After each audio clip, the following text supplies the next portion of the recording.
Face aux difficultés rencontrées chez eux et dans l'espoir d'une vie meilleure, beaucoup de jeunes Sénégalais sont tentés par l'aventure.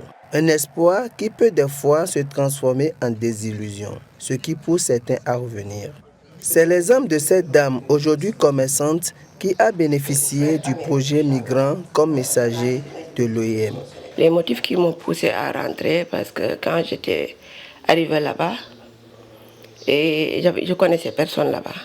Et comme j'avais une copine qui travaillait là-bas, c'est elle qui m'a mis en contact avec une famille marocaine.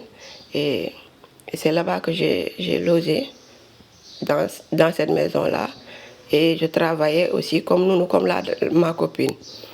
Mais là-bas, tu ne dormais pas, tu faisais tout le travail de la maison. Si certains empruntent des voies légales pour leur voyage, d'autres partent de façon irrégulière, rencontrant ainsi des souffrances et traumatismes. Un ami sénégalais qu'on fréquentait, on faisait du thé ensemble à Zabrata.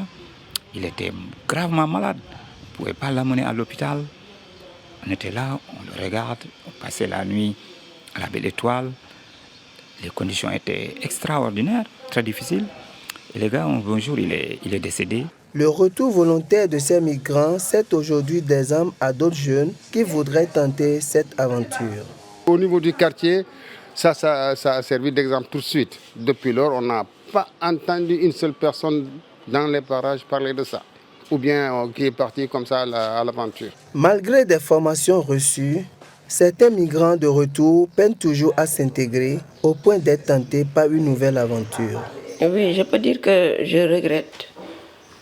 Mais avec la famille, et des fois je me débrouille avec mes propres moyens comme le e-commerce. Des fois je m'en sors.